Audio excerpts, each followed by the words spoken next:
Over the last 7 years, one question I keep getting asked is this: can you actually buy a rental property with no money down?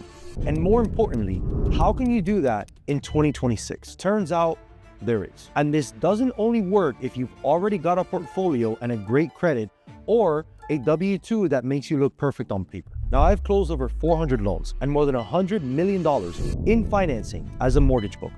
And a huge chunk of that was people investing in their first rental and the self-employed borrowers who assumed that their income would rule them out alongside investors investing, adding a second or third property without touching what's already in their bank account. So if you've been putting off your first rental property because you think that you need a pile of cash or you already own one but don't know how to fund the next one, you're gonna wanna see this, because today I'm gonna show you exactly how to buy a rental property with $0 out of your own pocket in just 3 simple steps.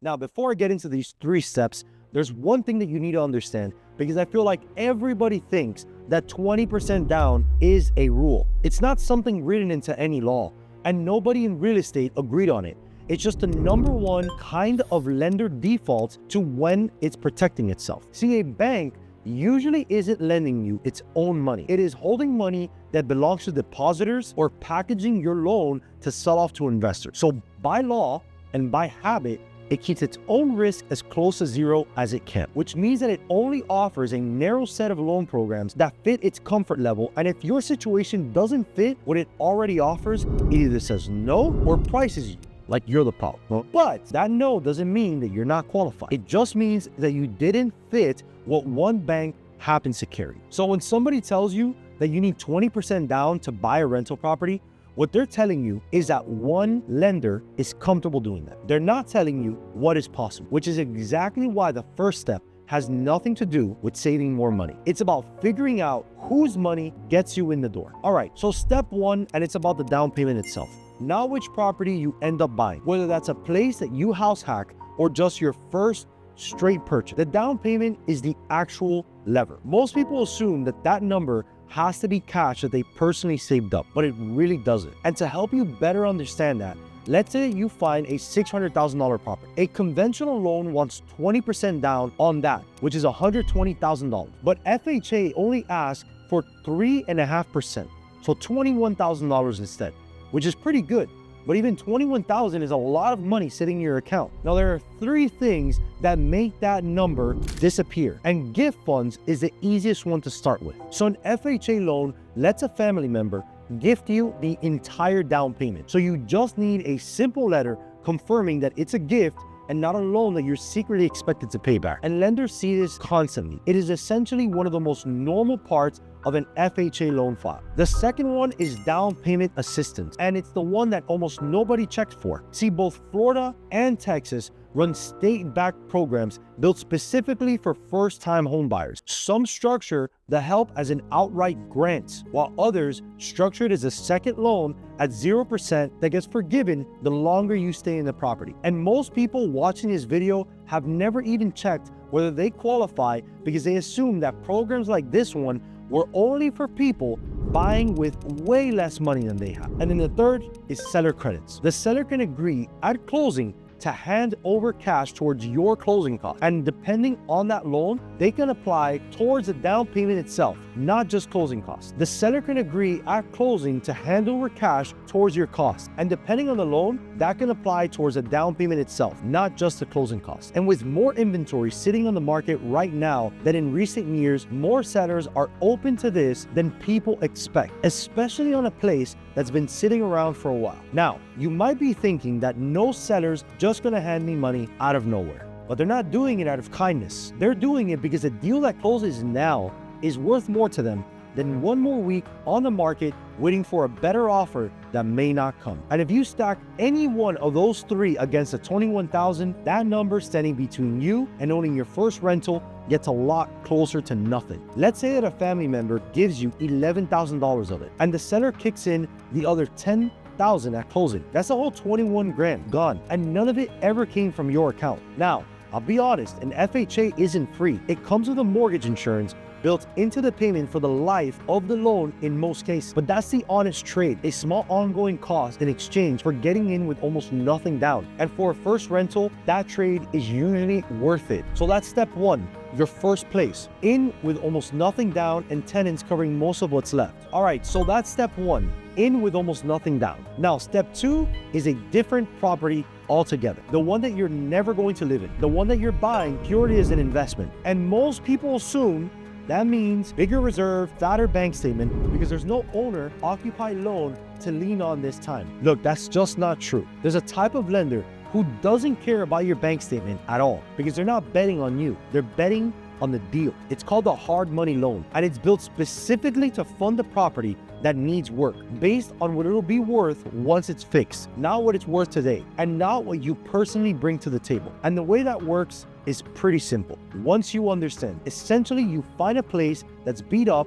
and priced under what it should be because of that. And a hard money lender funds the purchase and the renovation based on the after repair value, not the price that you're paying today. So let's say that you find a place for $300,000 that needs $80,000 of work. So all in, you're at $380,000. Once it's fixed, comparable places in the neighborhood are selling for $480,000. The hard money lender isn't looking at the $300,000 that you're paying. They're looking at that $480,000, and the gap is exactly why they're willing to fund it, because you fix it up. Now it's not worth $300,000 anymore. It's worth what a finished place in the neighborhood actually sells for, $480,000. That $100,000 gap that you created is called forced equity, and it's yours the moment that the work is done. Once it's fixed and rented, you refinance out of the hard money loan into something called a DSCR loan. DSCR just means that the lender checks one thing: does the rent cover the mortgage? And because the property is worth $480,000 now instead of $380,000, that refinance can pay off most or all of what you owe to the hard money lender, sometimes every dollar of it. So the risk the whole time sat with the deal, not your paycheck, because even if something went wrong along the way,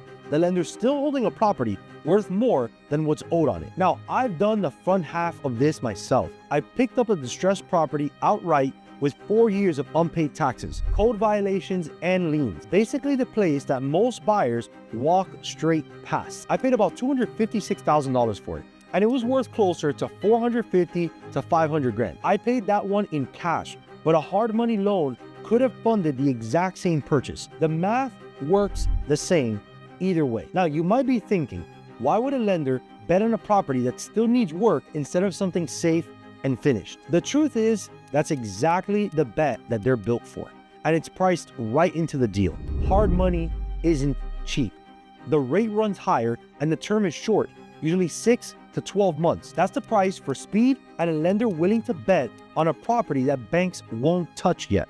There's no way around that part. But that's a bridge, not a mortgage that you're stuck with. You're only in it long enough to fix the place and refinance out into something permanent. So that's step two, a property that you never have to touch, in with next to none of your cash left in it once the dust settles. Now, both of these first two moves still assume that your income looks the way that a traditional lender wants it to look. But for plenty of people, it doesn't. And that's step three. So step three is for anyone self-employed or with income that doesn't come on a W-2. Now, I want you to picture a business owner who's genuinely doing well, clearing great money every single month. Every tax season, their accountant writes everything legally possible so that the tax return shows way less income than the business actually makes. Now, that same tax return lands in front of a mortgage underwriter, and on paper, this profitable business suddenly looks like it's barely making anything. That's the actual barrier. The underwriter's only looking at the number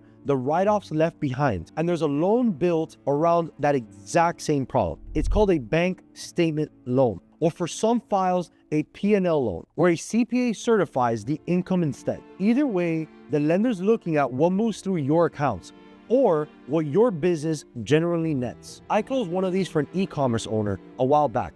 Deposits scattered, a bunch of different platforms, approved in about 2 weeks at 10% down payment. Now, I'll be honest, these loans usually still want somewhere between 10 and 20% down. That's the trade for not needing 2 years of tax returns that match up perfectly. Is this loan for everybody? Absolutely not. It's actually for people whose income and their tax returns don't match anymore. But that 10% down isn't any different from the $21,000 that we already stalled for in step 1. So the 3 tools from step 1 still work here. Gift funds, assistance programs, and seller credits, stacked against whatever this down payment comes out to. And the rate runs a little higher than a conventional loan.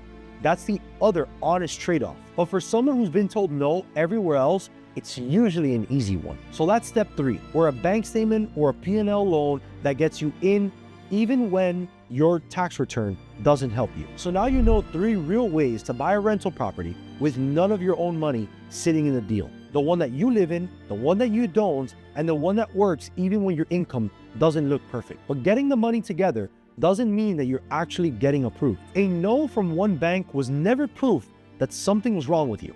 It just means that you were sitting in front of the one lender whose box you didn't fit in. So watch this video next, where I'll show you exactly how we find the lender that's already looking for someone like you and how to get approved even after you've already been told no.